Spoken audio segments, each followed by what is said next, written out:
할렐루야. 사랑하는 성도 여러분, 4월 25일 화요일 아까의 시간이 돌아왔습니다. 오늘은 민수기 18장 8절부터 20절 말씀으로 함께 은혜를 나누도록 하겠습니다. 오늘 본문은 어제 본문 18장 1절에서 7절 제사장과 레위인에 관한 규례를 강조한 이후에 이어지는 내용으로 성막에서 봉사하는 제사장들의 분깃에 대해서 강조하는 내용이 등장합니다. 오늘 본문을 통하여 살펴보고 싶은 것은 출애굽기나 레위기에 언급되었던 제사장의 그 분깃에 대하여 다시 한번 강조를 하고 있고 또 길게 설명하고 있는 것을 보면서 그 이유가 무엇인지 또 살펴보고 또 오늘 본문이 우리에게 주는 교훈은 무엇인지 함께 살펴보려고 합니다. 본문으로 돌아와서 제사장의 분깃에 대해서 먼저 살펴보도록 하겠습니다.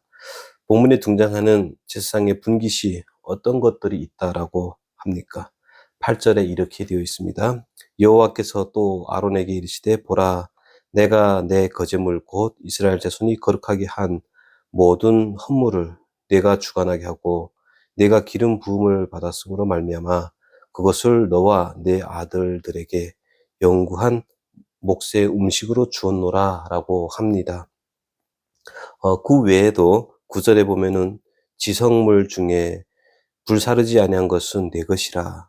그들이 내게 드리는 모든 헌물의 모든 소제와 속죄제와 속건 제물은 다 지극히 거룩한 주 너와 내 아들들에게 돌리리니 라고 합니다. 제사장의 분깃은 소제와 속죄제와 속건제 제물의 가운데서 불에 사르지 아니한 것은 다 제사장의 분깃이다 이렇게 이야기를 합니다. 이어서 11절에 보면은 내게 돌리는 것은 이것이니 곧 이스라엘 자손이 드리는 거제물과 모든 요제물이라.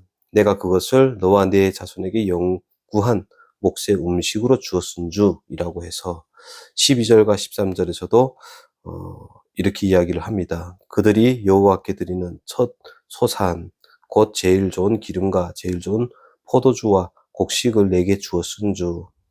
그들이 여호와께 드리는 그 땅에 처음 익은 모든 열매는 내 것이라 이렇게 이야기를 합니다.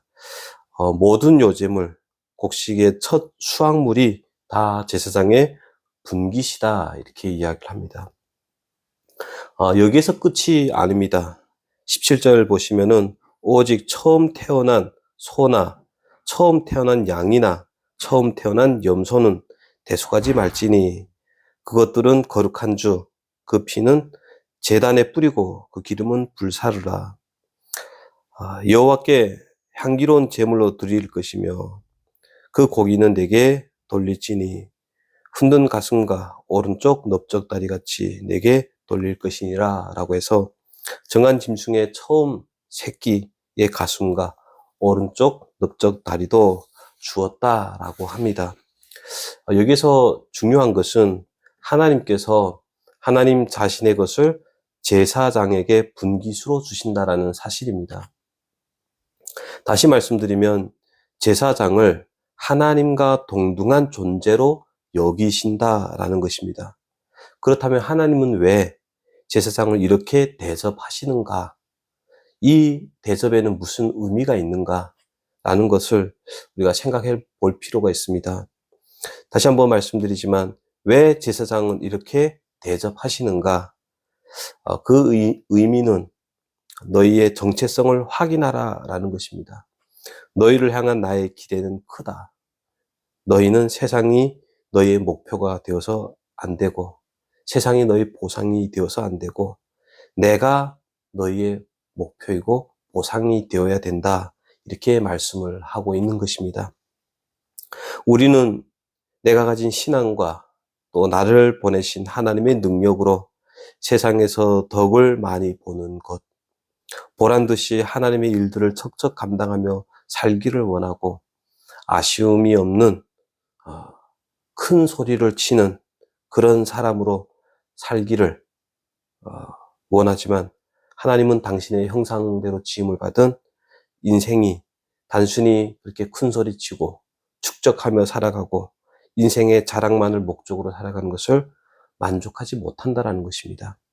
하나님은 그걸 원치 아니하신다라고 이야기를 하는 셈입니다. 하나님은 우리 신자들을 통하여 하나님이 어떤 분이시며 하나님의 뜻이 무엇인지 알리는 대언자로, 세상에 하나님을 드러내는 존재로, 세상의 선과 악을 구분하는 존재로 살기를 원하셔서 신약의 예수님의 표현을 빌린다면 목숨을 위하여 무엇을 먹을까, 무엇을 마실까, 몸을 위하여 무엇을 입을까 염려하는 인생이 아니라 먼저 그의 나라와 그의 의를 구하며 살아가는 인생이기를 원하신다라는 겁니다. 그런 인생이 되라고 하나님은 자신의 것을 떼어서 분깃으로 주셨다라고 합니다. 세상 사람들은 하나님을 알 수 있는 방법이 없습니다. 세상 사람들이 하나님을 알 수 있는 방법은 유일하게 오직 신자들을 통해서만 하나님을 알도록 하셨습니다. 세상이 교회를 대해 늘 못마땅하게 생각하고 책망하는 소식들을 많이 들어보셨을 것입니다. 가정에서도 신자된 우리의 자존심을 건드리는 이야기들이 많이 들립니다. 아빠, 엄마, 집사라면서, 권사님이라면서, 장로님이라면서, 목사님이라면서, 이런 비아냥의 소리가 들릴 때마다 우리는 속상합니다. 그 속상함의 이유는 우리 자신이 잘 알고 있을 겁니다. 그 속상함이 생기는 이유, 안타까움이 생기는 이유가 무엇입니까? 하나님이 우리를 불러주신 이유, 목표가 무엇인지에 대해서 우리가 잘 알고 있지만 제대로 살지 못하고 있기 때문에 자책하고 속상함이 생긴다라는 것입니다. 소극적으로 최소한 우리는 그들에게 걸림돌만은 되지 말아야 할 것이고, 적극적인 의미로는 예수의 죽음을 몸에 짊어지고 주께서 죽으신 길을 가고 예수를 위하여 죽음에 넘겨지는 그 일까지도 담담하게 살아내서 모든 이들이 은혜와 진리와 생명 앞으로 나오게 할 수 있도록 해야 하고, 우리의 모습 속에서 하나님의 모습이 반사되고 투영될 수 있는 그런 일들을 해야 된다는 것입니다. 오늘 본문 8절부터 18절까지 말씀이 무엇이었습니까? 하나님은 자신의 것을 제사장에게 주셨다라고 합니다. 비록 다른 지파들처럼 땅을 소유하지 않는다 해도, 경제 활동에 종사하지 않는다 해도 부러워하지 말라라는 것이죠. 내가 너희 보상이고 내가 너희 분깃이다. 너희는 나에게만 전념하라. 이것을 요구하고 계십니다. 하나님을 섬기는 일은 때로는 힘듭니다. 우리 자아는 계속해서 아니야, 너 스스로 하나님이 되고 스스로 내가 내 인생의 주인이 되어라 라고 부추기고 유혹합니다. 그럴 때마다 오늘 본문에 있어서 그런 제사장들에게 행하셨던 그 말씀을 우리는 기억할 필요가 있습니다. 19절에 보면은 이스라엘 자손이 여호와께 거제로 드리는 모든 성물은 내가 영구한 몫의 음식으로 너와 네 자손에게 주노니 이는 여호와 앞에 나와 네 후손에게 영원한 소금 언약이니라 하고 라고 말씀하십니다. 소금 언약이 무엇입니까? 소금이 갖는 의미가 무엇입니까? 소금은 신실함, 그리고 불변성을 의미합니다. 즉, 하나님은 당신의 그 신실하심과 불변하심을 상징하고 있는 것입니다. 실제로 고대 유목민들 사이에는 언약을 맺을 때 소금을 손가락으로 찍어 먹으며 언약을 맺는다라고 합니다. 식탁에 있어서 빠지지 않는 그 소금을 먹을 때마다 언약을 파기하지 아니하리라 라고 하는 결심을 스스로 하게 되더라는 겁니다. 하나님께서 일상에서 빠지지 않는 사물, 소금을 가지고 우리에게 언약을 맺으십니다. 너의 일상에서 없어서는 안 된 그 소금을 보면서 너희가 생각해 보라라는 겁니다. 소금을 먹을 때마다 불변하신 하나님, 신실하신 하나님, 나는 무엇을 위해 존재하고 무엇을 목표로 살아가는지, 그 가정에 하나님은 얼마나 믿을 만한 분이고 확실히 섬기실 수 있는, 신뢰할 수 있는, 보증이 되실 수 있는 분인가를 알라라고 소금 언약을 맺어주신다라는 겁니다.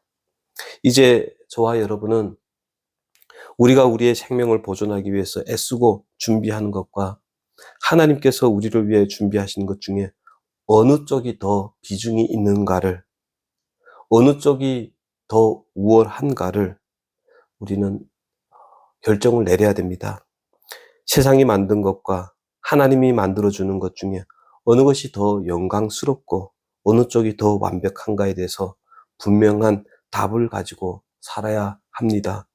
더 이상 방황하지 말고 진리와 은혜의 표대를 향하여 달려가는 십자가의 인생이 되기를 소망합니다.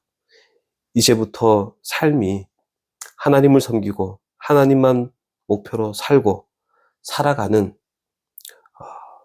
일이 얼마나 가치 있고 복된 일인지, 그래서 있는 곳에서 그 결단들이, 그 신앙들이 드러나고, 그래서 우리로 인하여 옆에 있는 이웃들이 하나님이 누구인지, 또 구원과 은혜와 용서와 사랑과 진리가 무엇인지 그것들을 알아가는 일에 우리가 사용되어져야 된다는 겁니다.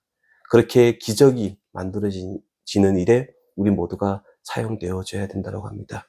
다시 한번 주의 말씀이 우리의 신앙을 돌아보고 또 하나님의 요구에 합당한 삶을 살아가기로 결단하는 오늘 하루가 되기를 소망합니다. 감사합니다.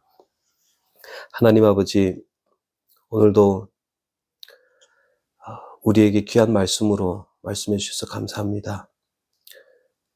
세상 풍파 속에서 우리가 누군지를 잊지 않게 하시고 하나님의 부르신 이유와 사명을 쫓아 후회 없는 인생이 되며 또 하나님을 기쁘게 하는 인생이 될 수 있도록 도와주시옵소서. 연약합니다. 주를 향하여 부르짖을 때 하나님 힘주시고 넉넉히 오늘 하루도 잘 살아낼 수 있도록 도와주시옵소서. 예수님의 이름으로 기도합니다. 아멘. 오늘도 복된 하루 되시기를 소망합니다. 감사합니다.